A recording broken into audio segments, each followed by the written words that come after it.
Hello everyone, welcome back to our channel Chandra song world. ಇವತ್ತಿನ ವಿಡಿಯೋದಲ್ಲಿ ನನ್ನ ಪ್ಲೆಸೆಂಟ್ ಮಾರ್ನಿಂಗ್ ರೊಟೀನ್ನ ಶೇರ್ ಮಾಡ್ತಾ ಇದ್ದೀನಿ. ಈ ರೊಟೀನಲ್ಲಿ ಕ್ಲೀನಿಂಗ್, ಗಾರ್ಡನಿಂಗ್ಗೆ ಸಂಬಂಧಪಟ್ಟಿರುವಂಥ ಸುಮಾರಷ್ಟು ವಿಚಾರಗಳನ್ನ ಡಿಸ್ಕಸ್ ಮಾಡೋಣ. ನಮ್ಮನೆ ಎಂಟ್ರೆನ್ಸಲ್ಲಿರುವಂಥ ಗಿಡಗಳನ್ನ ನೋಡಿ ಸುಮಾರಷ್ಟು ಜನ ಕಮೆಂಟ್ ಮಾಡ್ತಾ ಇರ್ತೀರಾ. ನೀವು ಗಿಡಗಳನ್ನ ಯಾವ ಥರ ಮೇಂಟೈನ್ ಮಾಡ್ತೀರಾ, ಏನು ಗೊಬ್ಬರ ಹಾಕ್ತೀರಾ, ಅದ್ರ ಬಗ್ಗೆ ಡೀಟೇಲ್ಸ್ನ ಕೊಡಿ ಅಂತ.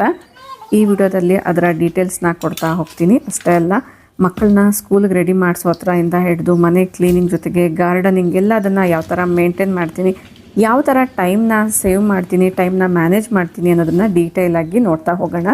ವಿಡಿಯೋನ ಎಲ್ಲೂ ಸ್ಕಿಪ್ ಮಾಡಿದಿರಾ, ಕೊನೆವರೆಗೂ ನೋಡ್ತಾ ಹೋಗಿ. ಈ ಕಂಟೆಂಟ್ ನಿಮ್ಗೆ ಇಷ್ಟ ಆದರೆ ಈಗಲೇ ಒಂದು ಲೈಕ್ ಮಾಡಿ, ನಿಮ್ಮ ಅನಿಸಿಕೆ ಅಭಿಪ್ರಾಯಗಳನ್ನ ಕಮೆಂಟಲ್ಲಿ ತಿಳಿಸಿ. ಇನ್ನು without delay let start the video. ಬೆಳಗ್ಗೆನೆ ಡೋರ್ನ ಓಪನ್ ಮಾಡಿ ಆ ಸೈಲೆಂಟ್ ಮ್ಯೂಸಿಕ್ನ ಕೇಳಿಸ್ಕೊಳ್ತಾ ಇದ್ದೀನಿ. Silent music in the sense natural nature music. ಅಕ್ಕಿಗಳ ಚಿಲಿಪಿಲಿ ಇರ್ಬೋದು, ಗಿಡಗಳ ಮರಗಳಿಂದ ಬರುವಂಥ ತಣ್ಣನೆಯ ಗಾಳಿ, ಆಕಾಶದಲ್ಲಿ ಕಾಣುವಂತಹ ಮೋಡವಾಗಿರುವಂಥ ವಾತಾವರಣ. ಸೊ ಇದನ್ನೆಲ್ಲ ಸ್ವಲ್ಪ ಹೊತ್ತು ಗ್ಲಾನ್ಸ್ ಮಾಡ್ತಾ ಅಲ್ಲಿರುವಂಥ ಗಿಡಗಳನ್ನ ಅಬ್ಸರ್ವ್ ಮಾಡಿದೆ. ವಾಟ್ರಿಂಗ್ ಮಾಡಿ ಅರೌಂಡ್ ಒಂದು 2 to 3 ಡೇಸ್ ಆಗಿದೆ. ಸೊ ಹಂಗಾಗಿ ಈಗ ವಾಟ್ರಿಂಗ್ ಮಾಡ್ತಾ ಇದ್ದೀನಿ. ಬೈ ದ ವೇ, ಈ ವಿಡಿಯೋ ಆಫ್ಟರ್ ವೆಕೇಷನ್ ಶೂಟ್ ಮಾಡ್ಕೊಂಡಿರೋ ಅಂಥದ್ದು.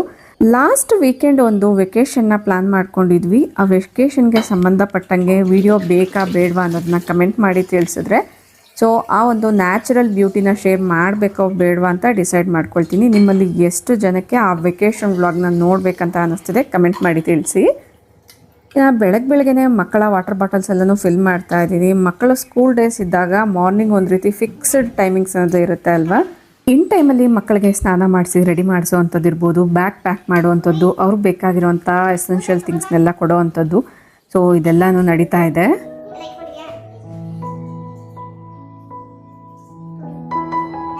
ಮೊನ್ನೆ ಎಲ್ಲ ವೆಕೇಷನಲ್ಲಿ ಸ್ವಲ್ಪ ಲೇಟಾಗಿ ಎದ್ದೇಳ್ತಾ ಇದ್ದಿದ್ದರಿಂದ ಇವತ್ತು ಕೂಡ ಒಂದು ಸ್ವಲ್ಪ ಅದೇ ಮೂಡಲ್ಲೇ ಇದ್ದೀವಿ. ಬಟ್ ಸ್ಕೂಲ್ ಟೈಮಿಂಗ್ಸ್ ಅಂತೂ ಫಿಕ್ಸ್ಡ್ ಇರುತ್ತೆ, ಅದನ್ನು ಚೇಂಜ್ ಮಾಡೋಕ್ಕಾಗಲ್ಲ ಅಲ್ವಾ. ಇನ್ ಟೈಮ್ಗೆ ಮಕ್ಕಳನ್ನ ರೆಡಿ ಮಾಡಿಸಿ ವೆಕೇಷನ್ಗೆ ಏನು ನಾವು ಛತ್ರಿ ಎಲ್ಲ ತೊಗೊಂಡೋಗಿದ್ವಿ ಅದನ್ನೆಲ್ಲ ಕೂಡ ಸ್ವಲ್ಪ ಡ್ರೈ ಆಗಲಿ ಅನ್ನೋದ್ರಿಂದ ಓಪನ್ ಮಾಡಿ ಇಟ್ಟಿದ್ದೆ. ಹೊರಗಡೆ ಇಟ್ಟರೆ ಗಾಳಿಗೆಲ್ಲನೂ ಹೋಗ್ಬಿಡುತ್ತೆ ಅನ್ನೋದ್ರಿಂದ ಮನೆ ಒಳಗಡೆ ಓಪನ್ ಮಾಡಿ ಇಟ್ಟಿದ್ದೆ ಓವರ್ ನೈಟ್. ಈಗ ಮಾರ್ನಿಂಗ್ ಅದನ್ನೆಲ್ಲ ಕೂಡ ಫೋಲ್ಡ್ ಮಾಡಿಬಿಟ್ಟು ಎತ್ತಿಟ್ಕೊಳ್ತಾ ಇದ್ದೀನಿ.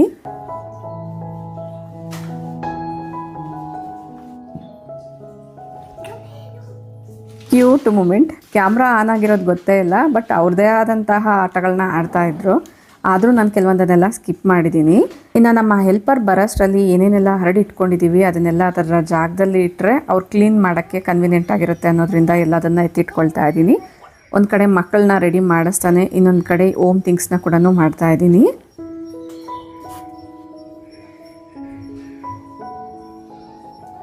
ಯೂಶ್ವಲಿ ವೀಕೆಂಡಲ್ಲಿ ಮಕ್ಕಳ ಸ್ಕಿನ್ ಕೇರು, ಹೇರ್ ಕೇರು ಮತ್ತು ನೈಲ್ ಟ್ರಿಮ್ ಮಾಡೋವಂಥದ್ದು ಇದೆಲ್ಲನೂ ಮಾಡ್ಕೊಳ್ತಿರ್ತೀನಿ. ಆಗಲೇ ಹೇಳ್ದಂಗೆ ಮೊನ್ನೆ ಎಲ್ಲ ಮನೆಯಲ್ಲಿ ಇಲ್ದಿದ್ದ ಕಾರಣ ಈಗ ನಾನು ಮಕ್ಕಳಿಗೆ ಉಗುರನ್ನೆಲ್ಲ ಟ್ರಿಮ್ ಮಾಡ್ತಾ ಇದ್ದೀನಿ. ಒನ್ಸ್ ರೆಡಿ ಮಾಡಿಸ್ಬಿಟ್ಟು ನೈಲ್ಸ್ ಎಲ್ಲ ಟ್ರಿಮ್ ಮಾಡಿ ಆಮೇಲೆ ಹ್ಯಾಂಡ್ ವಾಶ್ ಮಾಡಿಸ್ತೀನಿ. ನಮ್ಮ ಪೂರ್ವಿ ಕೆಲವೊಂದು ಕೆಲಸಗಳನ್ನ ಅವ್ರಿಗವರೇ ಮಾಡ್ಕೋತಾರೆ. ಬಟ್ ನಮ್ಮ ಗೊಂಬೆಗೆ ಯಾರಾದರೂ ಒಬ್ಬರು ಹೆಲ್ಪ್ ಮಾಡಲೇಬೇಕು. ಅದರಲ್ಲೂ ಪಕ್ಕದಲ್ಲಿ ಯಾರಾದರೂ ಒಬ್ಬರು ಇದ್ದು ಅವ್ರು ಕೇಳೋ ಅಂಥ ಕ್ವಶನ್ಸ್ಗೆಲ್ಲನೂ ಆನ್ಸರ್ ಮಾಡ್ತಾನೆ ಇರಬೇಕು. ಇದನ್ನು ಅಬ್ಸರ್ವ್ ಮಾಡ್ತಾ ಇದ್ದೀರಲ್ವ, ಇದು ಮನೆಯಲ್ಲೇ ಬೆಳೆದಿರೋವಂಥ ಖರ್ಜೂರದ ಗಿಡ. ಇದು ಒಂದು ರೀತಿ ಡಲ್ಲಾಗೇ ಇರುತ್ತೆ, ಕಳೆಯಾಗೇ ಇರಲ್ಲ. ಗಿಡ ಅಂತೂ ಉದ್ದವಾಗಿ ಬೆಳೆದಿದೆ. ಸೊ ಅದಕ್ಕೋಸ್ಕರ ಅದನ್ನೆಲ್ಲ ಚೇಂಜ್ ಮಾಡೋಣ ಅಂತ ಅಂದ್ಕೊಂಡೆ. ಇನ್ನು ಒಂದು 2 to 3 months ಬ್ಯಾಕ್ ಏನೋ ಒಂದು ಫಂಕ್ಷನ್ಗೆ ಅಟೆಂಡ್ ಮಾಡಿದ್ವಿ. ಅಲ್ಲಿ ಒಂದು 2 ಗಿಡಗಳನ್ನ ಕೊಟ್ಟಿದ್ರು, ಅದನ್ನೆಲ್ಲ ಪಾಟಿಂಗ್ ಮಾಡಬೇಕು. ಇನ್ನು ನಮ್ಮ ಮನೆಯವರು ಸಗಣಿ ಎಲ್ಲ ತೊಗೊಂಡ್ಬಂದು ಡೈರೆಕ್ಟಾಗಿ ಗಿಡದಲ್ಲಿ ಈ ಥರ ಹಾಕ್ಬಿಟ್ಟಿದ್ದಾರೆ. ಎಲ್ಲ ಗಿಡದಲ್ಲೂ ಹಾಕಿರೋ ಕಾರಣ ಮೇಲೆ ಒಂದು ರೀತಿ ಗಟ್ಟಿಯಾಗಿ ಲೇಯರ್ ಆಗಿಬಿಟ್ಟಿದೆ. ಅದನ್ನು ಮಣ್ಣು ಜೊತೆಗೆ ಮಿಕ್ಸ್ ಮಾಡಿ ಮಣ್ಣೆಲ್ಲ ಸ್ವಲ್ಪ ಲೂಸ್ ಮಾಡೋಣ ಅನ್ನೋದ್ರಿಂದ ಗಾರ್ಡನಿಂಗ್ ಟೂಲ್ಸ್ ಇದೆ ಅಲ್ವಾ, ಅದನ್ನೆಲ್ಲ ತೆಗೆದು ಮಣ್ಣನ್ನು ಲೂಸ್ ಮಾಡ್ತಾ ಇದ್ದೀನಿ. ಪ್ರತಿ ಕೆಲಸಕ್ಕೂ ಸೆಲ್ಫ್ ಮೋಟಿವೇಶನ್ ಅನ್ನೋದು ತುಂಬ ಇಂಪಾರ್ಟೆಂಟ್ ಆಗುತ್ತೆ ಅಲ್ವಾ. 2 ದಿನ ಮನೆಯಲ್ಲಿ ಇಲ್ಲದೆ ಇದ್ದಿದ್ದ ಕಾರಣ ಮನೆಗೆ ಬಂದಿದ್ದ ಕೂಡಲೇ ಗಿಡಗಳನ್ನ ನೋಡಿ, ಗಿಡಗಳು ಏನೋ ಒಂದು ಸ್ವಲ್ಪ ಡಲ್ ಆಗಿಬಿಟ್ಟಿದೆ, ಎಷ್ಟೋ ದಿನಗಳಾಗಿದೆ ಗಿಡಗಳನ್ನ ನೋಡಿ ಅನ್ನೋ ಫೀಲಿಂಗ್. ಅದರಲ್ಲೂ ಈ ಖರ್ಜೂರದ ಗಿಡ ನೋಡೋಕೆ ಉದ್ದವಾಗಿ ಬೆಳೀತಾ ಇದೆ, ಬಟ್ ಸ್ವಲ್ಪ ಡಲ್ಲಾಗೇ ಇರುತ್ತೆ. ಅದ್ರ ಬಗ್ಗೆ ಇನ್ಫಾರ್ಮೇಷನ್ ತಿಳ್ಕೊಂಡಾಗ ಅದು ನೋಡೋಕೆ ಹಂಗೆ ಕಾಣಿಸುತ್ತೆ ಅಂತ ಹೇಳಿದ್ರು. ಸೊ ಹಂಗಾಗಿ ಇದನ್ನು ರಿಮೂವ್ ಮಾಡಿ ಅಂತ 1 ಮಂತಿಂದ ಹೇಳ್ತಾ ಇದ್ದೆ. ಬಟ್ ಅವ್ರಿಗೇನೋ ಟೈಮ್ ಸಿಗದೆ ಇದ್ದಿದ್ದ ಕಾರಣ ಫೈನಲಿ ನಾನೇ ಮಾಡೋಣ ಅನ್ನೋದ್ರಿಂದ ಡಿಸೈಡ್ ಮಾಡಿ, ಅದರಲ್ಲೂ ಒಂದು 2 ಡೇಸಿಂದ ಗಿಡಗಳನ್ನ ಮಿಸ್ ಮಾಡ್ಕೊಂಡಿದ್ದೆ ಅಲ್ವಾ. ಒಟ್ಟಿಗೆ ಎಲ್ಲನೂ ಲವ್ ಉಕ್ಕಿ ಹರಿತಾ ಇದೆ. ಅದನ್ನು ಫುಲ್ಫಿಲ್ ಮಾಡೋಣ ಅನ್ನೋದ್ರಿಂದ ಗಾರ್ಡನಿಂಗ್ ವರ್ಕ್ ಇಟ್ಕೊಂಡಿದ್ದೀನಿ. ನೀವು ಇಲ್ಲಿ ಅಬ್ಸರ್ವ್ ಮಾಡಿದ್ರೆ ಇದು ತುಂಬ ಗಟ್ಟಿಯಾಗಿದೆ, ಬಟ್ ಆದರೂ ಹೇಗೋ ಮಾಡಿ ಆ ಒಂದು ಗಿಡನ ರಿಮೂವ್ ಮಾಡಿದೆ. ಬೇರಂತೂ ತುಂಬ ಜಾಸ್ತಿ ಇದೆ. ಅದರಲ್ಲೂ ನಮ್ಮ ಮನೆ ಅಕ್ಕಪಕ್ಕದಲ್ಲಿರುವಂಥ ಮಣ್ಣು ಒಂದು ಸ್ವಲ್ಪ ಬಿರುಸಾಗಿರುತ್ತೆ, ಅಂದರೆ ಟೈಟ್ ಆಗಿರುತ್ತೆ, ಲೂಸ್ ಆಗಿರಲ್ಲ. ಸೊ ನಾನು ಅದಕ್ಕೋಸ್ಕರನೇ ಗಾರ್ಡನಿಂಗ್ ಅಂತಲೇ ಮಣ್ಣನ್ನ ಬೇರೆ ಕಡೆಯಿಂದ ತರಿಸ್ಕೊಳ್ತಾ ಇರ್ತೀನಿ. ಆದಷ್ಟು ಲೂಸ್ ಆಗಿರೋವಂತಹ ಮಣ್ಣನ್ನ ಯೂಸ್ ಮಾಡಿದ್ರೆ, ಅಂದರೆ ಮಣ್ಣಿನ ಜೊತೆಗೆ ಸ್ವಲ್ಪ ಮರಳು ಮತ್ತು ಕೋಕೋಫಿಟ್ ಎಲ್ಲ ಯೂಸ್ ಮಾಡಿದ್ರೆ ಸೊ ಮಣ್ಣು ಯಾವಾಗಲೂ ಕೂಡ ಒಂದು ಸ್ವಲ್ಪ ಹಗುರವಾಗೇ ಇರುತ್ತೆ. ಬೇರು ಕೂಡ ಒಳಗಡೆ ಗಂಟ ಹೋಗಿ ಬೆಳೆಯೋಕ್ಕೂ ಕೂಡ ಹೆಲ್ಪ್ ಆಗುತ್ತೆ. ಇನ್ನು 2 ಪಾಟಲ್ಲಿ ಇದ್ದಿದ್ದಂಥ ಮಣ್ಣನ್ನೆಲ್ಲ ಮಿಕ್ಸ್ ಮಾಡಿ ಫೈನಲಿ 2 ಒಂದೇ ಸೈಜಲ್ಲಿರುವಂಥ ಪಾಟ್ಸ್ನ ತೊಗೊಂಡಿದ್ದೀನಿ. ಈಗ ಇಲ್ಲಿ ಅಬ್ಸರ್ವ್ ಮಾಡ್ತಾ ಇದ್ದೀರಲ್ವ, ಇದು ಅರೇಕಾ ಫಾರ್ಮ್. ಆ್ಯಕ್ಚುಲಿ ನಾನು 1 ಅರೇಕಾ ಫಾರ್ಮ್ನ ತರಿಸ್ಕೊಂಡಿದ್ದೆ, ಅದರಿಂದ 2 ಅರೇಕಾ ಫಾರ್ಮ್ನ ಮಾಡಿದ್ದೀನಿ. ಮತ್ತು ಇದೊಂದು ಸ್ವಲ್ಪ ಜಾಸ್ತಿ ಮರಿಗಳನ್ನೋದು ಬರ್ತಾ ಇದೆ, ಅಂದರೆ ಸೈಡ್ಸಲ್ಲಿ ಬ್ರಾಂಚಸ್ ಜಾಸ್ತಿ ಬರ್ತಾ ಇದೆ. ಹಂಗಾಗಿ ಅದನ್ನೆಲ್ಲ ಕೂಡ ಡಿವೈಡ್ ಮಾಡೋಣ ಅಂತ ಅಂದ್ಕೊಂಡಿದ್ದೀನಿ. ಇದರಲ್ಲೂ ಕೂಡ ಅಷ್ಟೇ ಬೇರ್ ಪಾರ್ಟ್ ತುಂಬ ಆಗಿಬಿಡುತ್ತೆ, ಆಗಾಗ ಬಿಡಿಸ್ಕೊಳ್ತಾನೆ ಇರಬೇಕು. ಇನ್ನು ಇದರಲ್ಲಿ ಸ್ವಲ್ಪ ಬೇರೆಲ್ಲ ಕೂಡ ಕಟ್ ಮಾಡಿಬಿಟ್ಟು ಸ್ವಲ್ಪ ಬ್ರಾಂಚಸ್ ಜಾಸ್ತಿ ಇದೆ ಅಲ್ವಾ, ಅದನ್ನು 2 ಪಾರ್ಟ್ಗೆ ಹಾಕೋಣ ಅನ್ನೋದ್ರಿಂದ ಸೊ ಈ ಥರ ಕಟ್ ಮಾಡ್ಕೊಳ್ತಾ ಇದ್ದೀನಿ.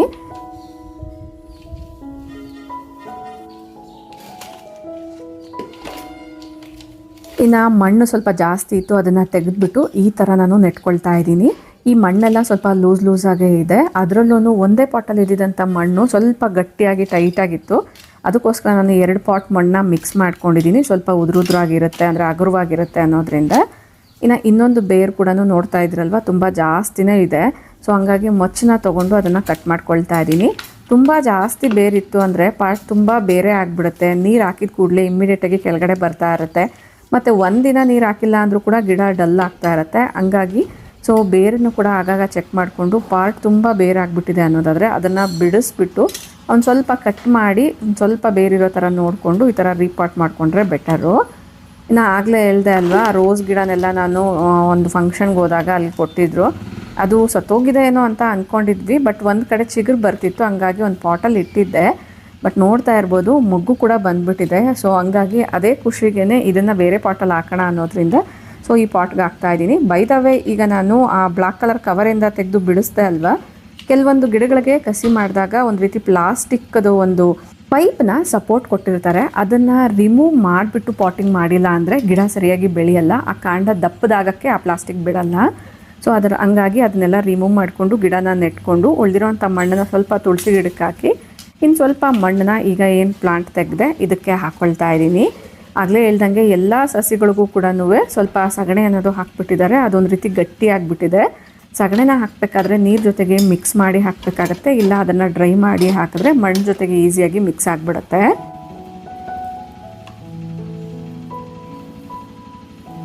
ಬೈ ದ ವೇ, ನಿಜ ಹೇಳಬೇಕು ಅಂದರೆ ಬೆಳಗ್ಗೆನೇ ಯಾಕೆ ಗಾರ್ಡನಿಂಗ್ ಮಾಡ್ತಾಯಿದ್ದೀನಿ ಅಂದರೆ, ನಮ್ಮ ಹೆಲ್ಪರು ಒಳಗಡೆ ಕಸ ಗುಡಿಸಿ ಒರೆಸೋಷ್ಟರಲ್ಲಿ ಗಾರ್ಡನಿಂಗ್ ವರ್ಕ್ ಫಿನಿಷ್ ಮಾಡಬೇಕು. ಆಗ ಒಟ್ಟಿಗೆ ಇದನ್ನು ಕೂಡ ಕ್ಲೀನ್ ಮಾಡ್ತಾರೆ ಅನ್ನೋದ್ರಿಂದನೇ ಬೆಳಗ್ಗೆನೇ ಗಿಡಗಳ ಕೆಲಸ ಮಾಡ್ತಾಯಿದ್ದೀನಿ.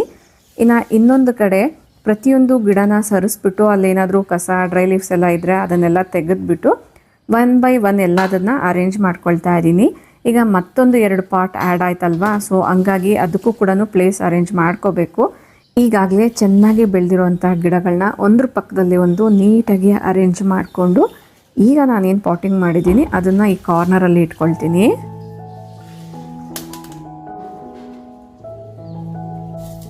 ಪೂಜೆಯಲ್ಲಿ ಯೂಸ್ ಮಾಡಿರುವಂಥ ಹೂಗಳನ್ನ ಡೈರೆಕ್ಟಾಗಿ ತೊಗೊಂಡು ಬಂದು ಒಂದು ಪಾಟಲ್ಲಿ ಹಾಕ್ತಾ ಇರ್ತೀನಿ. ಅದನ್ನೆಲ್ಲ ತೆಗೆದುಬಿಟ್ಟು ಗೊಬ್ಬರ ಆಗುತ್ತೆ ಅನ್ನೋದ್ರಿಂದ ಮತ್ತೆ ರೋಸ್ ಪ್ಲಾಂಟಲ್ಲಿ ಕೆಳಗಡೆ ಹಾಕಿಬಿಟ್ಟು ಅದ್ರ ಮೇಲೆ ಮಣ್ಣನ್ನ ಹಾಕಿದ್ದೀನಿ. ನನ್ನ ಇಷ್ಟು ವರ್ಷ ಗಾರ್ಡನಿಂಗ್ ಎಕ್ಸ್ಪೀರಿಯೆನ್ಸ್ ಪ್ರಕಾರ ಗಾರ್ಡನಿಂಗ್ ಅಂದರೆ ಅಷ್ಟು ಸುಲಭನೂ ಅಲ್ಲ, ಅಷ್ಟು ಕಷ್ಟನೂ ಅಲ್ಲ. ಅದರ ಮೇಂಟೆನೆನ್ಸ್ ಗೊತ್ತಿದ್ದರೆ ಗಾರ್ಡನಿಂಗ್ ತುಂಬ ಸುಲಭ. ಅದರಲ್ಲೂ ನಾವು ಗಿಡಗಳನ್ನ ಯಾವ ಪ್ಲೇಸಲ್ಲಿ ಇಟ್ಟಿದ್ದೀವಿ ಅಲ್ಲಿನ ಗಾಳಿ ಬೆಳಕು ತುಂಬಾ ಮ್ಯಾಟರ್ ಆಗುತ್ತೆ. ಅಂದರೆ ಗಾಳಿ ಬೆಳಕು ಚೆನ್ನಾಗಿರುವಂಥ ಪ್ಲೇಸಲ್ಲಿರುವಂಥ ಗಿಡಗಳನ್ನ ಸರಿಯಾಗಿ ಕೇರ್ ಮಾಡಿಲ್ಲ ಅಂದರೂ, ಟೈಮ್ ಸರಿಯಾಗಿ ನೀರು ಹಾಕಿಲ್ಲ ಅಂದರೂ ಗ್ರೋತ್ ತುಂಬ ಚೆನ್ನಾಗಿರುತ್ತೆ. ಅದರಲ್ಲೂ ಡೈರೆಕ್ಟಾಗಿ ಗಾಳಿ ಬೆಳಕು ಕೆಲವೊಂದು ಕಡೆ ಬೀಳ್ತಾ ಇದ್ರೂ ಗಿಡಗಳು ಸರಿಯಾಗಿ ಬೆಳೆಯಲ್ಲ. ಸೊ ಅದರದ್ದೇ ಆದಂತಹ ಕೆಲವೊಂದು ಏರುಪೇರುಗಳನ್ನೋದು ಇದ್ದೇ ಇರುತ್ತೆ. ಇನ್ನು ಸ್ಪೆಷಲಿ ನಮ್ಮ ಮನೆಯ ಎಂಟ್ರೆನ್ಸಲ್ಲಿರುವಂಥ ಗಿಡಗಳಂತೂ ತುಂಬ ಅಚ್ಚುಕಟ್ಟಾಗಿ ಬೆಳೀತಾ ಇದೆ. ಇದಕ್ಕೆ ನಾನು ಕೊಡುವಂಥದ್ದು ಒಂದೇ, ಆಗಾಗ ಅಂದರೆ ನನಗೆ ಇಂಟ್ರೆಸ್ಟ್ ಬಂದಾಗ ಮಣ್ಣೆಲ್ಲನೂ ಲೂಸ್ ಮಾಡ್ತಾ ಇರ್ತೀನಿ. ಇನ್ನು ಏನಾದರೂ ಫರ್ಟಿಲೈಸರ್ ಇದ್ದರೆ ಹಾಕ್ತೀವಿ, ಇಲ್ಲ ಅಂದರೆ ಕಂಪಲ್ಸರಿ ಇಷ್ಟು ದಿನಕ್ಕೊಮ್ಮೆ ಹಾಕಲೇಬೇಕು ಅಂತ ಏನು ಫಾಲೋ ಮಾಡಲ್ಲ. ಅದು ಬಿಟ್ಟರೆ ಡೈಲಿನೂ ಅಕ್ಕಿ ಬೇಳೆ ತೊಳೆದಿರುವಂಥ ನೀರನ್ನ ಚೆಲ್ದಿರ, ಇವನ್ ನಾವು ಕುಕ್ಕರಲ್ಲಿ ರೈಸ್ನ ತೊಳಿತೀವಲ್ವ, ಕುಕ್ಕರ್ ಸಮೇತನೇ ತೊಗೊಂಡು ಬಂದು ಆ ನೀರನ್ನ ಡೈರೆಕ್ಟಾಗಿ ಪ್ಲಾಂಟ್ಸ್ಗೆ ಹಾಕ್ಬಿಡ್ತೀನಿ.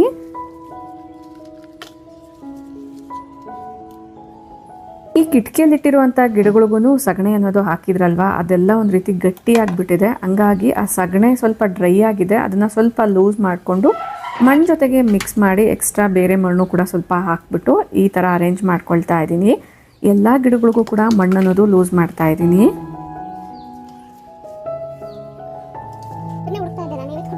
ಗಿಡಗಳು ಚೆನ್ನಾಗಿ ಬೆಳಿಬೇಕು ಅಂದರೆ ಕರೆಕ್ಟ್ ಟೈಮ್ಗೆ ನೀರು ಹಾಕಬೇಕು. ಅದ್ರ ಜೊತೆಗೆ ಆಗಾಗ ಈ ಥರ ಮಣ್ಣೆಲ್ಲ ಲೂಸ್ ಮಾಡಬೇಕು. ಅದರಲ್ಲೂ ಫಸ್ಟು ಪಾಟ್ ಮಿಕ್ಸ್ ಯಾವ ಥರ ಇರಬೇಕು ಅಂದರೆ ಸ್ವಲ್ಪ ಮರಳು, ಸ್ವಲ್ಪ ಮಣ್ಣು, ಅದ್ರ ಜೊತೆಗೆ ಕೋಕೋಫಿಟ್ನ ಹಾಕಿದಾಗ ಮಣ್ಣು ಯಾವಾಗಲೂ ಕೂಡ ಲೂಸಾಗಿ ಹಗುರವಾಗಿ ಇರುತ್ತೆ. ಗಿಡಗಳು ಕೂಡ ತುಂಬ ಚೆನ್ನಾಗಿ ಬೆಳೆಯುತ್ತೆ. ಅಬ್ಸರ್ವ್ ಮಾಡ್ತಾ ಇದ್ದೀರಲ್ಲ, ಆಲ್ಮೋಸ್ಟ್ ನನ್ನ ಗಾರ್ಡನಿಂಗ್ ಕೆಲಸ ಎಲ್ಲನೂ ಮುಗ್ದಿದೆ. ನಮ್ಮ ಹೆಲ್ಪರ್ ಕೆಲಸನೂ ಮನೆ ಒಳಗಡೆ ಮಾಡಬೇಕಾಗಿರೋದೆಲ್ಲ ಫಿನಿಶ್ ಮಾಡಿ ಈಗ ಈ ಒಂದು ಕಾರಿಡಾರ್ನ ಕ್ಲೀನ್ ಮಾಡ್ತಾ ಇದ್ದಾರೆ. ಈಗ ಯಾವ್ಯಾವ ಪ್ಲಾಂಟ್ಸ್ನ ಪಾಟಿಂಗ್ ಮಾಡಿದ್ದೆ ಅದಕ್ಕೆಲ್ಲ ಕೂಡ ನೀರು ಹಾಕ್ತಾ ಇದ್ದೀನಿ. ಅದ್ರ ಜೊತೆಗೆ ಮಣ್ಣೆಲ್ಲ ಯಾವ್ಯಾವ್ದಕ್ಕೆ ಹಾಕಿದ್ದೆ ಅದಕ್ಕೆಲ್ಲದಕ್ಕೂ ಸ್ವಲ್ಪ ಜಾಸ್ತಿ ನೀರನ್ನ ಹಾಕ್ತಾ ಇದ್ದೀನಿ. ಎಕ್ಸೆಸ್ ಆಫ್ ವಾಟರ್ ಕೆಳಗಡೆ ಬಿದ್ದರೂ ಕೂಡ ಫ್ಲೋರೆಲ್ಲ ಕ್ಲೀನ್ ಆಗಿದೆ. ಒಂದೇ ಸಲ ಈಗ ನೆಲ ಒರೆಸ್ಬೇಕಾದ್ರೆ ಆ ನೀರೆಲ್ಲ ಕೂಡ ಒಂದೇ ಸಲ ಸ್ಕ್ವೀಸ್ ಔಟ್ ಮಾಡ್ತಾರೆ ಅನ್ನೋದ್ರಿಂದ ಎಲ್ಲ ಪ್ಲಾಂಟ್ಸ್ಗೂ ನೀರನ್ನ ಹಾಕಿದ್ದೀನಿ. ಇನ್ನು ಈ ಕಿಟಕಿಯಲ್ಲಿರುವಂಥ ಗಿಡಗಳಿಗೆಲ್ಲನೂ ಈ ಥರ ಒಂದು ಸ್ಪ್ರೇ ಬಾಟಲಿಂದನೇ ಹಾಕ್ತಾ ಇದ್ದೀನಿ. ತುಳಸಿ ಗಿಡಕ್ಕೂ ಎಕ್ಸ್ಟ್ರಾ ಮಣ್ಣೆಲ್ಲನೂ ಹಾಕಿದ್ದೆ. ಹಂಗಾಗಿ ನೀರು ಹಾಕಿದ ಕೂಡಲೇ ಸೈಡಲ್ಲೆಲ್ಲ ಕೂಡ ಆ ಮಣ್ಣೆಲ್ಲನೂ ಸೋರಿದೆ. ಹಂಗಾಗಿ ಈ ಸ್ಪ್ರೇ ಬಾಟಲಿಂದನೇ ತುಳಸಿ ಕಟ್ಟೆನ ನೀಟಾಗಿ ವಾಶ್ ಮಾಡ್ಕೊಳ್ತಾ ಇದ್ದೀನಿ. ಒನ್ಸ್ ಆ ಮಣ್ಣೆಲ್ಲನೂ ನೀಟಾಗಿ ತೊಳೆದ್ರೆ ಆಮೇಲೆ ಬಟ್ಟೆಯಿಂದ ಒರೆಸ್ಕೋಬೋದು ಅನ್ನೋದ್ರಿಂದ.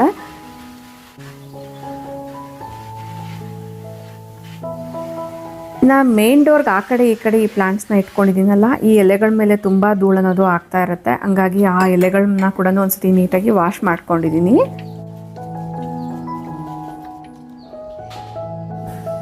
ಮನೆಯ ಅಕ್ಕಪಕ್ಕದಲ್ಲಿ ಕನ್ಸ್ಟ್ರಕ್ಷನ್ ವರ್ಕ್ಸ್ ಎಲ್ಲ ನಡೀತಾ ಇರೋದ್ರಿಂದ ಸಿಮೆಂಟ್ ಧೂಳು, ಮಣ್ಣಿನ ಧೂಳೆಲ್ಲನೂ ಗಿಡಗಳ ಮೇಲೆ ಕೂತ್ಕೊಳ್ತಾ ಇರುತ್ತೆ. ಅದನ್ನು ಆಗಾಗ ನಾವು ತೊಳೆದಿಲ್ಲ ಅನ್ನೋದಾದರೆ ಎಲೆಗಳೆಲ್ಲ ಒಂದು ರೀತಿ ಡಲ್ಲಾಗಿ ಗಿಡದ ಗ್ರೋತೆ ಕಡಿಮೆ ಆಗಿಬಿಡುತ್ತೆ.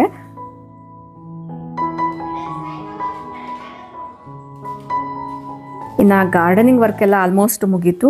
ಈಗ ಮನೆಯ ಕೆಲವೊಂದು ಏರಿಯಾಗಳನ್ನ ಡೈಲಿ ಬೇಸಿಸ್ ಮೇಲೆ ಡಸ್ಟಿಂಗ್ ಅನ್ನೋದು ಮಾಡ್ಕೊಳ್ತೀನಿ. ಅದನ್ನೇ ಇಲ್ಲಿ ಮಾಡ್ತಾ ಇದ್ದೀನಿ.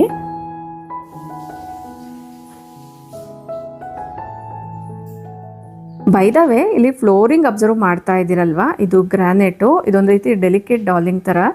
ಇದನ್ನು ನಾವು ಯಾವುದಂದ್ರೆ ಆ ಲಿಕ್ವಿಡಿಂದ ಒರೆಸಿದ್ರೆ ಮೇಲೆ ಇರೋವಂಥ ಕೋಟಿಂಗು ಲೇಯರ್ ಫುಲ್ಲೂ ಸಿಪ್ಪೆ ಸಮೇತ ಬಂದ್ಬಿಡುತ್ತೆ. ಹಂಗಾಗಿ ಕೇರ್ಫುಲ್ಲಾಗಿ ಹ್ಯಾಂಡಲ್ ಮಾಡಬೇಕಾಗತ್ತೆ. ಅದೇ ಟೈಲ್ಸ್ ಆದರೆ ನಾವು ಯಾವುದೇ ಥರ ಕ್ಲೀನಿಂಗ್ ಲಿಕ್ವಿಡ್ಸ್ ಯೂಸ್ ಮಾಡಿದ್ರೂ ಏನೂ ಡ್ಯಾಮೇಜ್ ಆಗಲ್ಲ. ಗ್ರಾನೈಟು, ಮಾರ್ಬಲ್ ಯೂಸ್ ಮಾಡಿದಾಗ ಆದಷ್ಟು ಕೇರ್ಫುಲ್ಲಾಗಿ ಕ್ಲೀನಿಂಗ್ ಲಿಕ್ವಿಡ್ಸ್ನ ಸೆಲೆಕ್ಟ್ ಮಾಡ್ಕೊಳ್ಬೇಕಾಗತ್ತೆ. ಅದರಲ್ಲೂ ನಾನು ಮನೆಯಲ್ಲೇ ಮಾಡುವಂಥ ಫ್ಲೋರ್ ಕ್ಲೀನರ್ಸ್ನ ಯೂಸ್ ಮಾಡಿಸ್ತೀನಿ. ಹಂಗಾಗಿ ಟಚ್ ವುಡ್ ನಮ್ಮ ಫ್ಲೋರ್ ತುಂಬ ನೀಟಾಗಿ ಡ್ಯಾಮೇಜ್ ಫ್ರೀಯಾಗಿ ಇದೆ.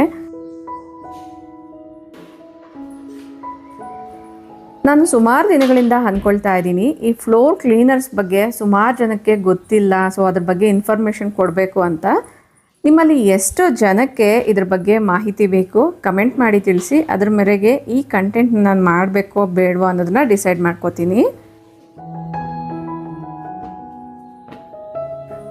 ಇವತ್ತು ನನ್ನ ರೆಗ್ಯುಲರ್ ಕ್ಲೀನಿಂಗ್ ರೂಟೀನ್ಸಲ್ಲಿ ಪೂಜಾ ರೂಮ್ ಡೀಪ್ ಕ್ಲೀನಿಂಗ್ ಅನ್ನೋದು ಇದೆ. ಸೊ ಹಂಗಾಗಿ ಫಸ್ಟಿಗೆ ನಾನು ಬೆಡ್ಶೀಟ್ಸ್ ಎಲ್ಲ ಚೇಂಜ್ ಮಾಡ್ಕೊಂಡಿದ್ದೆ. ಈಗ ಫ್ಲೋರ್ ಮ್ಯಾಟ್ಸ್ ಎಲ್ಲ ಕೂಡ ಚೇಂಜ್ ಮಾಡ್ಕೊಳ್ತಾ ಇದ್ದೀನಿ. ಬೈ ದ ವೇ, 2 ಡೇಸಿಂದ ನನ್ನ ಹೇರ್ ಸ್ವಲ್ಪ ಫ್ರೀಸಿಯಾಗಿದೆ ಅಂತ ಅನ್ನಿಸ್ತಿತ್ತು. ಅಂದರೆ ಸ್ವಲ್ಪ ಗಾಳಿ, ಬೆಳಕು, ಆಮೇಲೆ ವೆದರ್ ಎಲ್ಲ ಚೇಂಜ್ ಆದಾಗ ಕೂದಲು ಸ್ವಲ್ಪ ಫ್ರೀಸಿನೆಸ್ಸು ಡ್ರೈ ಆಗುತ್ತೆ ಅಲ್ವಾ. ಸೊ ಹಂಗಾಗಿ ಮೆಹಂದಿನ ಹಾಕ್ಕೊಳ್ಳೋಣ ಅನ್ನೋದ್ರಿಂದ ಒಂದು ಡಿಕಾಷನ್ನ ರೆಡಿ ಮಾಡ್ಕೊಳ್ತಾ ಇದ್ದೀನಿ. ಸಾಮಾನ್ಯವಾಗಿ ನಾನು ಮೊಸರಿದ್ರೆ ಅದರಿಂದನೇ ಮೆಹಂದಿ ಪೌಡರ್ ಅಂದರೆ ಎಣ್ಣೆ ಪೌಡರ್ನ ಮಿಕ್ಸ್ ಮಾಡಿ ಇಟ್ಕೊಳ್ತೀನಿ. ಮೊಸರು ಈಗ ಸದ್ಯಕ್ಕೆ ಸ್ವಲ್ಪ ಖಾಲಿ ಆಗಿದೆ, ಕಡಿಮೆ ಕ್ವಾಂಟಿಟಿಯಲ್ಲಿರೋ ಕಾರಣ ಈ ಡಿಕಾಷನ್ನ ರೆಡಿ ಮಾಡ್ಕೊಳ್ತಾ ಇದ್ದೀನಿ. ಇದರಲ್ಲಿ ದಾಸವಾಳದ ಹೂವು, ಕರಿಬೇವು, ಅದ್ರ ಜೊತೆಗೆ ಸ್ವಲ್ಪ ಕಾಫಿ ಟೀ ಪೌಡರು ಮತ್ತು ಸ್ವಲ್ಪ ಕಲವಂಜಿನ ಹಾಕ್ಬಿಟ್ಟು ಚೆನ್ನಾಗಿ ಕುದಿಸ್ಕೊಳ್ತಾ ಇದ್ದೀನಿ. ಈ ಡಿಕಾಷನ್ ಪೂರ್ತಿ ತಣ್ಣಗಾದ್ಮೇಲೆ ಮಿಕ್ಸ್ ಮಾಡ್ಕೋಬೇಕಾಗತ್ತೆ. ಇದ್ರ ಜೊತೆಗೆ ಬೀಟ್ರೋಟ್ ಜ್ಯೂಸ್ ಕೂಡ ಎಕ್ಸ್ಟ್ರಾಕ್ಟ್ ಮಾಡಿ ಇಟ್ಕೊಂಡಿದ್ದೀನಿ. ಇನ್ನು ಒಂದು ಐರನ್ ಕಡಾಯಿನ ತಗೊಂಡು ನನ್ನ ಹೇರ್ ಲೆಂತ್ಗೆ 4 ಟೇಬಲ್ ಸ್ಪೂನ್ ಆಫ್ ಎನ್ನ ಪೌಡರ್ ಬೇಕಾಗುತ್ತೆ. ಅದ್ರ ಜೊತೆಗೆ ನಾನು ಸ್ವಲ್ಪ ಬೀಟ್ರೂಟ್ ಜ್ಯೂಸ್ನ ಹಾಕ್ಕೊಂಡಿದ್ದೀನಿ. ಅಂದರೆ ಬೀಟ್ರೂಟ್ ತುರಿದ್ಬಿಟ್ಟು ಕೈಯಲ್ಲಿ ಚೆನ್ನಾಗಿ ಹಿಂಡಿದ್ರೆ ರಸ ಬರುತ್ತೆ, ಇಲ್ಲ ಒಂದು ಬಟ್ಟೆ ಎಲ್ಲ ಹಾಕಿ ಆದ್ರೂ ಹಿಂಡ್ಕೋಬೋದು. ಇನ್ನು ಈ ಡಿಕಾಷನ್ ರೆಡಿ ಆಗಿದೆ, ಶೋಧಿಸ್ಕೊಳ್ತಾ ಇದ್ದೀನಿ. ಇದು ಪೂರ್ತಿ ತಣ್ಣಗಾದ್ಮೇಲೆ ಯೂಸ್ ಮಾಡ್ಬೋದು, ಬಟ್ ನನಗೆ ಸ್ವಲ್ಪ ಅರ್ಜೆಂಟ್ ಇದ್ದಿದ್ದರಿಂದ ಇಮಿಡಿಯೇಟಾಗಿ ನಾನು ಹೆನ್ನ ಪೌಡರ್ಗೆ ಈ ಒಂದು ಡಿಕಾಷನ್ನ ಹಾಕ್ಬಿಟ್ಟು ಮಿಕ್ಸ್ ಮಾಡ್ಕೊಳ್ತಾ ಇದ್ದೀನಿ. ಕಲರ್ ಅಂತೂ ತುಂಬ ಚೆನ್ನಾಗಿ ಬರುತ್ತೆ ಈ ಥರ ಡಿಕಾಷನ್ನ ರೆಡಿ ಮಾಡ್ಕೊಳ್ಳೋದ್ರಿಂದ. ಇನ್ನು ಕೆಲವೊಬ್ಬರಿಗೆ ಮೊಸರು ಕೂದಲಿಗೆ ಹಚ್ಚಿದಾಗ ಒಂದು ರೀತಿ ಇಚ್ಚಿಂಗ್ ಅನ್ನೋದು ಬರ್ತಾ ಇರುತ್ತೆ, ಅಂಥವರು ಕೂಡ ಈ ಥರ ಡಿಕಾಷನ್ಸ್ನ ರೆಡಿ ಮಾಡ್ಕೋಬೋದು. ಎನ್ನ ಸೋಕಾಗಕ್ಕೆ 1/2 ಅವರ್ ಟು 1 ಅವರ್ ಟೈಮ್ ಬೇಕಾಗುತ್ತೆ. ಅಷ್ಟರಲ್ಲಿ ನಾನು ಟೆರೆಸಲ್ಲಿರುವಂಥ ಕೆಲಸಗಳೆಲ್ಲ ಮುಗಿಸ್ಕೊಂಡು ಬರಬೇಕಾದ್ರೆ ಸ್ವಲ್ಪ ನಿಂಬೆಹಣ್ಣು, ಇನ್ನು ಪೂಜೆಗೆ ಬೇಕಾಗಿರುವಂಥ ಕೆಲವೊಂದು ಹೂಗಳೆಲ್ಲನೂ ಕಿತ್ಕೊಂಡು ಬಂದಿದ್ದೀನಿ. ಈ ನಿಂಬೆಹಣ್ಣನ್ನ ನಾಳೆ ಅಂದರೆ ಇವತ್ತು ಅಮಾವಾಸ್ಯೆ ಆಗಿರೋ ಕಾರಣ ನಿಂಬೆಹಣ್ಣಿನ ದೀಪ ಹಚ್ಬೋದು ಅನ್ನೋದ್ರಿಂದ ಅದಕ್ಕೆ ಸಂಬಂಧಪಟ್ಟಿರುವಂಥ ಕೆಲವೊಂದು ಕ್ಲಿಪ್ಪಿಂಗ್ಸ್ನ ಕೂಡ ಇಲ್ಲಿ ಆ್ಯಡ್ ಮಾಡ್ತೀನಿ. ನೀವು ನೋಡ್ಬೋದು ಕೆಲವೊಂದು ಕನಕಾಂಬರ ಹೂಗಳು ಕೂಡ ಸಿಕ್ಕಿತ್ತು.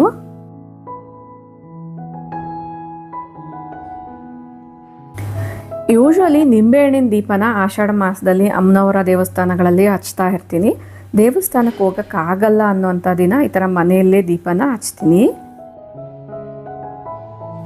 ಇನ್ನು ಇಲ್ಲಿ ಸ್ಕ್ರೀನ್ಗೆ ಬರೋದಾದರೆ ಕೂದಲಿಗೆ ಹೆನ್ನನ ಅಪ್ಲೈ ಮಾಡ್ಕೊಂಡಿದ್ದೀನಿ. ಹೆನ್ನ ಅಪ್ಲೈ ಮಾಡಿಕೊಂಡು 1/2 ಅವರ್ ಟು 1 ಅವರ್ ಆದರೂ ಇರಬೇಕಾಗುತ್ತೆ. ಎಷ್ಟು ಬೇಗ ಡ್ರೈ ಆಗುತ್ತೆ ಅನ್ನೋದ್ರ ಮೇರೆಗೆ ಡಿಪೆಂಡ್ ಆಗುತ್ತೆ. ಅಷ್ಟರಲ್ಲಿ ನಾನು ಉಳಿದಿರುವಂಥ ಕೆಲವೊಂದು ಕೆಲಸಗಳೆಲ್ಲನೂ ಕಂಟಿನ್ಯೂ ಮಾಡ್ಕೋತಾ ಇದ್ದೀನಿ. ಎನ್ನ ಅಪ್ಲೈ ಮಾಡಿದಾಗ ಆದಷ್ಟೊಂದು ಸ್ವಲ್ಪ ಹಳೆ ಬಟ್ಟೆನ ಹಾಕ್ಕೊಂಡ್ರೆ ಒಂದು ವೇಳೆ ಕಲೆಗಳಾದರೂ ಕೂಡ ಪ್ರಾಬ್ಲಮ್ ಇಲ್ದಿರ ಇರುತ್ತೆ. ಸೊ ಇನ್ನು ಇಲ್ಲಿ ಅಬ್ಸರ್ವ್ ಮಾಡ್ತಾ ಇರ್ಬೋದು, ನಾನು ಆಲ್ಮೋಸ್ಟ್ 1 ವೀಕ್ ಬ್ಯಾಕ್ ಕೂಡ ಶೇರ್ ಮಾಡಿದ್ದೀನಿ ಮಲ್ಟಿಗ್ರೈನ್ ಆಟನ ಮನೆಯಲ್ಲೇ ಮಾಡ್ಕೊಳ್ತೀನಿ ಅಂತ. ಅವಾಗ ಗಾಳಿ ಒಂದು ಸ್ವಲ್ಪ ಮೋಡ ಮಳೆ ಎಲ್ಲ ಇತ್ತು. ಕಾಳಂತೂ ನೀಟಾಗಿ ಡ್ರೈ ಆಗಿದೆ, ಬಟ್ ಇವತ್ತು ಮಿಲ್ ಮಾಡಿಸ್ಕೊಂಬರ್ಬೇಕು. ಅದಕ್ಕಿಂತ ಮುಂಚೆ ಸ್ವಲ್ಪ ಹೊತ್ತು ಬಿಸಿಲಲ್ಲಿ ಹಾಕೋಣ ಅನ್ನೋದ್ರಿಂದ ಈ ಥರ ಒಣಗಾಕ್ತಾ ಇದ್ದೀನಿ. ಧೂಳು ಹಾಕ್ಬಾರ್ದು ಅನ್ನೋದ್ರಿಂದ ಮೇಲೆ ಒಂದು ದುಪ್ಪಟ್ಟನ ಕವರ್ ಮಾಡಿದ್ದೀನಿ.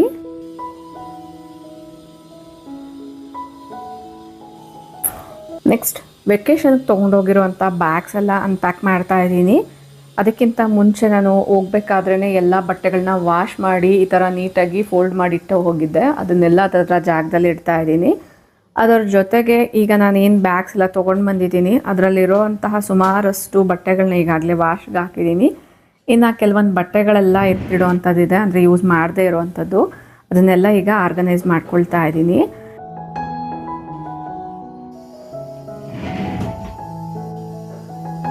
ವೆಕೇಷನ್ ಅಂದರೆ ನೆನಪಾಯಿತು, ರೆಗ್ಯುಲರ್ ನನ್ನ ವೆಕೇಷನ್ಸಲ್ಲಿ ಸೂಟ್ ಕೇಸ್ ಬಿಟ್ಟರೆ ನೆಕ್ಸ್ಟ್ ತೊಗೊಂಡೋಗುವಂಥ ಬ್ಯಾಗ್ ಡೈಪರ್ ಬ್ಯಾಗ್ ಅಂತಲೇ ಹೇಳ್ಬೋದು. ಆ್ಯಕ್ಚುಲಿ ಇದು ಪುಟ್ಟ ಮಕ್ಕಳು ಇರೋವಂಥವ್ರು ತೊಗೊಂಡು ಹೋಗುವಂಥದ್ದು, ಬಟ್ ಇದರಲ್ಲಿರುವಂಥ ಕಂಪಾರ್ಟ್ಮೆಂಟ್ಸ್ನ ನೋಡಿ ಎವ್ರಿ ಟೈಮ್ ನಾನು ವೆಕೇಷನ್ಗೆ ಹೋದಾಗ ತೊಗೊಂಡೋಗ್ತೀನಿ. ಯಾಕಂದರೆ ಇದರಲ್ಲಿ ಅಷ್ಟೊಂದು ಕಂಪಾರ್ಟ್ಮೆಂಟ್ಸ್ ಚೆನ್ನಾಗಿದೆ. ಅದರಲ್ಲೂ ಮಕ್ಕಳ ಜೊತೆ ಹೋದಾಗ ಅವರ ಮೆಡಿಸಿನ್ಸ್, ಅದರಲ್ಲೂ ಸಿರಪ್ಸ್ ಎಲ್ಲ ಜಾಸ್ತಿ ತೊಗೊಂಡೋಗ್ಬೇಕು ಅಂದಾಗ ತುಂಬ ಕನ್ವೀನಿಯೆಂಟ್ ಆಗಿರುತ್ತೆ. ಇನ್ನು ಈಗೇನು ನೋಡ್ತಾ ಇದ್ದೀರಾ, ಈ ಬ್ಯಾಗಲ್ಲಿ ಎಲ್ಲ ಜಾಕೆಟ್ಸ್ನ ತೊಗೊಂಡು ಹೋಗಿದ್ವಿ, ಬಟ್ ನಾವಲ್ಲಿ ಯಾವ ಜಾಕೆಟ್ನೂ ಯೂಸ್ ಮಾಡಲಿಲ್ಲ. ಸೊ ಹಂಗಾಗಿ ಎಲ್ಲದನ್ನು ನೀಟಾಗಿ ಹಂಗೆ ಫೋಲ್ಡ್ ಮಾಡಿಬಿಟ್ಟು ಎತ್ತಿಟ್ಕೊಳ್ತಾ ಇದ್ದೀನಿ. ಯಾಕೆ ಯೂಸ್ ಮಾಡಿಲ್ಲ ಏನು ಅಂತ ನಾನು ಕಮ್ಮಿಂಗ್ ವಿಡಿಯೋಸಲ್ಲಿ ಶೇರ್ ಮಾಡ್ತೀನಿ.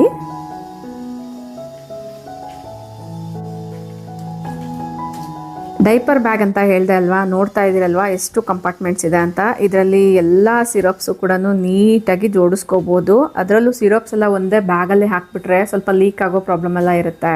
ಬಟ್ ಇದರಲ್ಲಿ ಕಂಪಾರ್ಟ್ಮೆಂಟ್ಸ್ ನೀಟಾಗಿ ಕಾಂಪ್ಯಾಕ್ಟ್ ಸೈಜಲ್ಲೆಲ್ಲ ಇರೋದ್ರಿಂದ ಯಾವುದೇ ಕಾರಣಕ್ಕೂ ಸಿರಪ್ ಬಾಟಲ್ಸ್ ಅನ್ನೋದು ಲೀಕ್ ಅನ್ನೋದು ಆಗಲ್ಲ. ತುಂಬ ನೀಟಾಗಿ ಪ್ಯಾಕ್ಡ್ ಆಗುತ್ತೆ.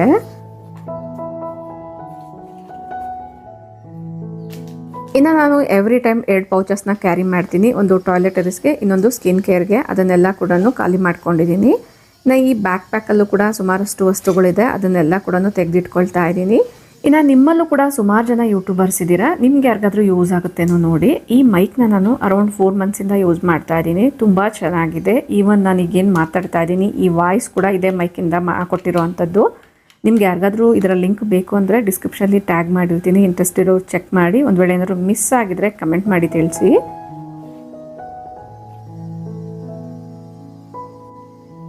ನೆಕ್ಸ್ಟ್ ಲಾಸ್ಟ್ ಈ ಒಂದು ಸೂಟ್ ಕೇಸಲ್ಲಿರುವಂಥ ಬಟ್ಟೆಗಳನ್ನ ಕೂಡ ಜೋಡಿಸ್ಬೇಕಾಗಿತ್ತು. ವಾಶ್ಗೆ ಹಾಕಬೇಕಾಗಿರುವಂಥ ಬಟ್ಟೆಗಳನ್ನ ಈಗಾಗಲೇ ನಾನು ಮಿಷಿನಲ್ಲಿ ಹಾಕಿಬಿಟ್ಟಿದ್ದೀನಿ. ಕೆಲವೊಂದು ಹ್ಯಾಂಡ್ ವಾಶ್ ಕೂಡ ಹಾಕಿದ್ದೀನಿ.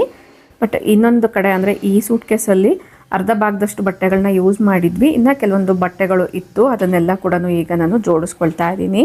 ಬೈ ದ ವೇ ಸೂಟ್ ಕೇಸ್ನ ನೀಟಾಗಿ ಒಂದ್ಸತಿ ತೊಳಿತಿದ್ದೆ ನಾನು, ಬಟ್ ಇತ್ತೀಚೆಗೆ ಗೊತ್ತಾಯಿತು ತುಂಬ ಜಾಸ್ತಿ ತೊಳೆದ್ರೆ ಒಳಗಡೆ ಇರುವಂಥ ಜಿಪ್ಸ್ ಎಲ್ಲ ಹೋಗ್ಬಿಡುತ್ತೆ ಅಂತ. ಸೊ ಹಂಗಾಗಿ ಡೆಟಾಲ್ ವೈಪ್ಸಿಂದನೇ ಒಂದ್ಸತಿ ನೀಟಾಗಿ ವೈಪ್ ಮಾಡಿಬಿಟ್ಟು ಒಂದು ಸ್ವಲ್ಪ ಹೊತ್ತು ಬಿಸಿಲಲ್ಲಿ ಇಟ್ಬಿಟ್ಟು ಆಮೇಲೆ ಎತ್ತಿಟ್ಕೊತೀನಿ.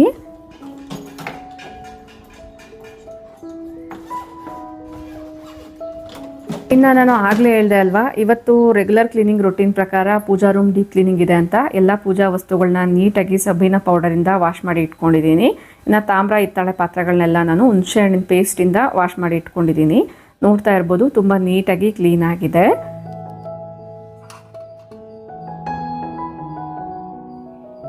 ನೀವೇನಾದರೂ ಹೊಸದಾಗಿ ನಮ್ಮ ಚಾನಲ್ನ ವಿಸಿಟ್ ಮಾಡ್ತಾ ಇದ್ರೆ ನಮ್ಮ ಚಾನಲ್ನಲ್ಲಿ ಇಟ್ಟಾಗಿರುವಂತಹ ಪೂಜಾ ವಸ್ತುಗಳ ಕ್ಲೀನಿಂಗ್ ವಿಡಿಯೋಸ್ ಅನ್ನೋದು ಇದೆ. ಅದಕ್ಕೆ ಸಂಬಂಧಪಟ್ಟಿರುವಂಥ ಲಿಂಕ್ಸ್ನ ಪೂಜಾ ರೂಮ್ ಪ್ಲೇಲಿಸ್ಟ್ನ ಚೆಕ್ ಮಾಡಿದ್ರೆ ನಿಮಗೆ ಡೀಟೇಲ್ ಇನ್ಫಾರ್ಮೇಷನ್ ಅದು ಸಿಗುತ್ತೆ. ಇಲ್ಲ ಐ ಕಾರ್ಡಲ್ಲೂ ಕೂಡ ಲಿಂಕ್ನ ಕೊಟ್ಟಿರ್ತೀನಿ, ಇಂಟ್ರೆಸ್ಟ್ ಇರೋರು ಚೆಕ್ ಮಾಡಿ. ಇನ್ನೇನು ವಿಡಿಯೋ ಎಂಡಿಗೆ ಬಂದ್ವಿ. ಐ ಹೋಪ್ ಈ ವಿಡಿಯೋದಲ್ಲಿ ಶೇರ್ ಮಾಡಿರುವಂಥ ಇನ್ಫಾರ್ಮೇಷನ್ ನಿಮ್ಮೆಲ್ಲರಿಗೂ ಇಷ್ಟ ಆಗಿದೆ, ಇಂಟ್ರೆಸ್ಟಿಂಗ್ ಆಗಿದೆ, ಮೋಟಿವೇಶ್ನಲ್ ಆಗಿದೆ ಅಂತ ಅಂದ್ಕೊಳ್ತೀನಿ. ವಿಡಿಯೋ ಇಷ್ಟ ಆಯಿತು ಅನ್ಸಿದ್ರೆ ಈಗಲೇ ಒಂದು ಲೈಕ್ ಮಾಡಿ, ನಿಮ್ಮ ಫ್ರೆಂಡ್ಸ್ ಆ್ಯಂಡ್ ಫ್ಯಾಮಿಲಿ ಜೊತೆಗೂ ಶೇರ್ ಮಾಡಿ, ನಿಮ್ಮ ಅನಿಸಿಕೆ ಅಭಿಪ್ರಾಯಗಳನ್ನ ಕಮೆಂಟಲ್ಲಿ ತಿಳಿಸಿ.